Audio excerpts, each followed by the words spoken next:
Hello guys, ഇന്നൊരു variety puttu കണ്ടാലോ. പുട്ട് ലവേഴ്സിന് ഇത് ഇഷ്ടപ്പെടും കേട്ടോ. നമ്മളിന്ന് ഉണ്ടാക്കുന്നത് റാഗി സ്റ്റിക്ക് പുട്ടാണ്. ഇതൊരു വെറൈറ്റി വേർമസലി വേർഷനിലുള്ളതാണ്.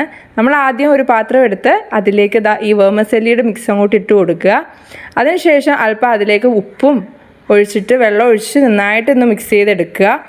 ആ ഉപ്പിൽ കിടന്ന് അതൊന്ന് സോക്ക് ആവണം കേട്ടോ. ഒരു 10 മിനിറ്റ് നമുക്കൊന്ന് സോക്ക് ചെയ്ത് വെക്കാം. ആ വെള്ളത്തിലേക്ക് കുറച്ച് ഉപ്പൂടെ ഇട്ട് സോക്ക് ചെയ്യുക. അന്നേരം ആ ഉപ്പ് ആ ഒരു സേമിയയിലോട്ട് പിടിക്കുള്ളൂ കേട്ടോ. ഒരു 10-15 മിനിറ്റ് ഒന്ന് സോക്ക് ചെയ്തതിന് ശേഷം നമുക്കതൊന്ന് ഡ്രെയിൻ ചെയ്തെടുക്കാം. അതിനുശേഷം ഒരു 5 മിനിറ്റ് റെസ്റ്റ് ചെയ്യാൻ വെക്കണം കേട്ടോ. അപ്പോഴത്തേക്ക് നമുക്ക് തേങ്ങ തിരുമ്മി എടുക്കാം. അതിനുശേഷം പുട്ടുകുറ്റി എടുത്തിട്ട് അതിലേക്ക് ആദ്യം തേങ്ങ ഫില്ലിംഗ് ആയിട്ട് ഇടുക. പിന്നെ നമ്മുടെ റാഗി സേമിയ ഇട്ട് കൊടുക്കുക. പിന്നെയും തേങ്ങ ഇടുക. പിന്നെയും സേമിയ ഇട്ട് കൊടുക്കുക. ലാസ്റ്റ് തേങ്ങയിലായിട്ടൊന്ന് ഫില്ല് ചെയ്യുക. പുട്ടും നല്ല ടേസ്റ്റ് ആണല്ലോ തേങ്ങ ചേർക്കുന്നത്. അതിനുശേഷം നമുക്കൊരു 10-15 മിനിറ്റ് ഒന്ന് ആവിയേറ്റി എടുത്തു കഴിഞ്ഞാൽ നമ്മുടെ റാഗി സേമിയ പുട്ട് റെഡി ആയിട്ടുണ്ട്. പുട്ട് ലവേഴ്സിന് നമ്മുടെ ഡയറ്റ് ഫോളോ ചെയ്യുന്നവർക്കൊക്കെ അത് നല്ലതാണ്. ഒന്ന് ട്രൈ ചെയ്ത് നോക്കണേ. അപ്പോൾ അത്രയുള്ളൂ. By, see you.